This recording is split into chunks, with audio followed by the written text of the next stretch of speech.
بسم الله الرحمن الرحيم.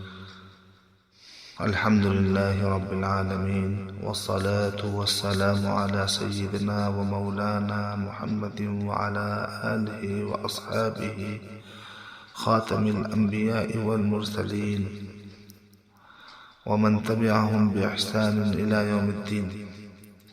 أما بعد، أعوذ بالله من الشيطان الرجيم. بسم الله الرحمن الرحيم. قال الله تعالى في كتابه العظيم: وسارعوا إلى مغفرة من ربكم وجنة عرضها السماوات والأرض أعدت للمتقين.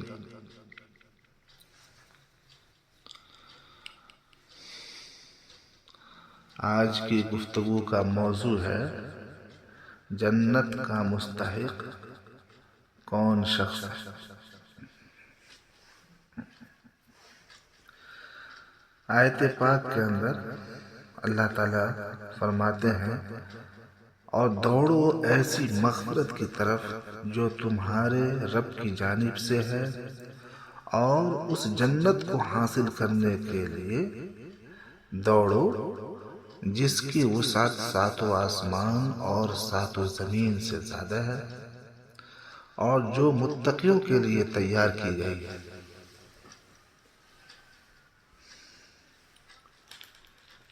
اس آیت پاک سے صاف واضح ہو گیا کہ دخول جنت کے لیے مغفرت، توبہ، رجوع الی اللہ اور گناہوں سے نجات و خلاصی ضروری ہے۔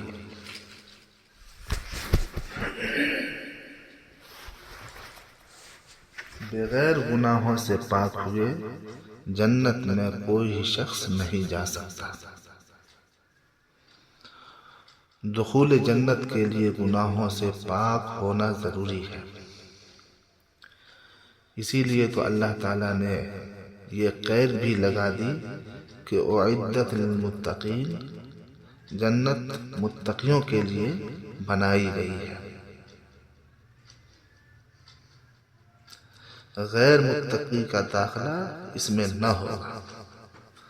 ہاں، غیر متقی جب متقی بن جائے گا تو اس کا جنت میں داخلہ ممکن ہی نہیں بلکہ یقینی اور حتمی ہے۔ بہت خوش نصیب ہے وہ شخص جو دنیا ہی میں متقی بن جائے اور یہیں جنت کا مستحق اور حقدار بن جائے۔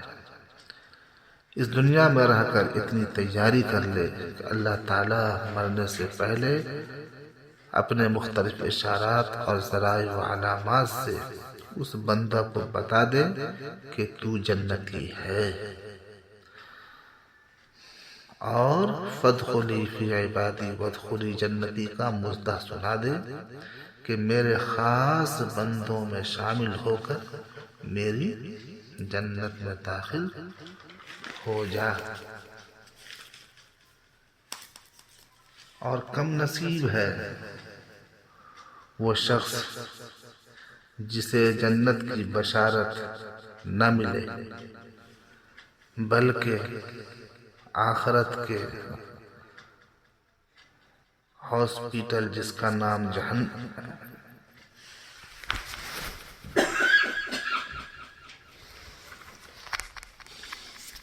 اس میں اپنے گناہوں کی بیماریوں کا علاج کرا کے پھر وہ خود کو جنت میں داخلے کا لائق بنائے۔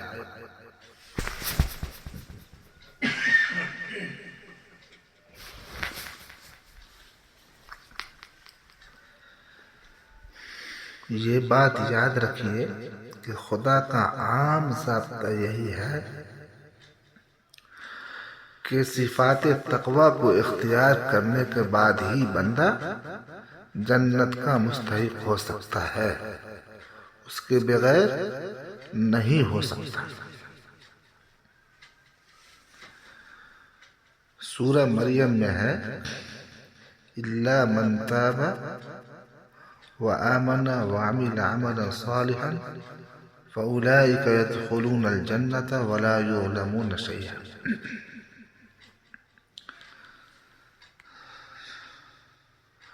جو گناہوں سے سچے دل سے توبہ کر لے گا اور نیک عمل سے اچھی طرح آراستہ ہو جائے گا، وہی شخص اور ایسے ہی افراد جنت میں داخلہ کے مستحق ہوں گے اور ان کا ذرا بھی حق نہیں مارا جائے گا۔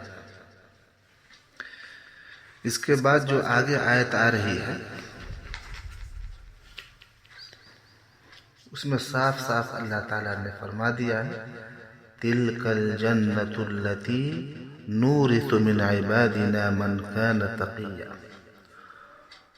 وہ جنت جس کا تم سے وعدہ ہے وہ اپنے بندوں میں سے انہی حضرات کو ہم عطا کریں گے جو واقعتاً اہل تقوی اور پرہیزگار ہوں گے۔ معلوم ہوا کہ جنت فری میں نہیں ملے گی، اس میں داخلہ کے لیے قربانی شرط ہے، اور ہر وہ قربانی شرط ہے جس کا ذکر اللہ کے کلام اور رسول اللہ صلی اللہ علیہ وسلم کے ارشادات میں مذکور ہے۔ اسی لیے تو آپ صلی اللہ علیہ وسلم نے فرمایا، حفت الجنت بالمکارہ، جنت تکالیف اور مصائب سے گھیر دی گئی ہے۔ جو اس دنیا میں اللہ تعالیٰ کے لیے، اللہ کے دین کے لیے اور اپنی اصلاح کے لیے قربانیاں دے گا وہی مستحق جنت ہوگا، اور جو قربانیوں کے بجائے نفسانی خواہشات کی اتباع کر کے خدا اور اس کے رسول کے احکام سے برگشتہ اور محروم رہے گا، جان لیجئے وہ جہنم میں جانے کی تیاری کر رہا ہے۔ آپ صلی اللہ علیہ وسلم نے فرمایا، حفت النار بالشہوات، جہنم ناجائز خواہشات سے گھیر دی گئی۔ کیا نماز سے دور رہنا ناجائز خواہش کی اتباع نہیں ہے؟ کیا زکوٰۃ سے محروم رہنا اور زکوٰۃ ادا نہ کرنا ناجائز خواہش کی اتباع نہیں ہے؟ کیا رشوت اور سود کھانا ناجائز خواہش نہیں ہے؟ کیا گالی دینا، غیبت کرنا، فتنے پھیلانا اور مساجد وغیرہ میں شور مچانا اور برے ماحول کو فروغ دینا ناجائز خواہشات نہیں ہیں؟ دوستو، یہ سب ناجائز خواہشات اور ناپاک حرکتیں ہیں۔ ان سے اور ان کے علاوہ دیگر کبائر سے اور بڑے بڑے گناہوں سے بچنے کے بعد ہی ہم جنت کے مستحق ہوں گے، ورنہ اس کے بغیر سوائے غلط فہمی اور احمقوں کی جنت میں ٹہلنے کے علاوہ کچھ نہیں۔ اللہ تعالی ہم سب کی اصلاح فرمائے، آمین۔ اللہ تعالیٰ گناہوں کے دلدل سے نجات عطا فرما کر اپنے صالح بندوں میں ہمیں شامل فرمائے۔ جو آیت پاک میں نے آغاز گفتگو میں پڑھی، وَسَارِعُوا إِلَى مَغْفِرَةٍ مِّن رَبِّكُمْ، اس سے خود واضح ہو جاتا ہے کہ جنت میں داخلہ سے پہلے اپنے گناہوں کو خدا سے بخشوانا ضروری ہے۔ جب تک مغفرت نہ ہوگی جنت میں داخلہ کی راہ ہموار نہ ہوگی۔ اگر غور کیا جائے تو ہدایت اور گناہوں سے نجات کے لیے یہی آیت کافی ہے۔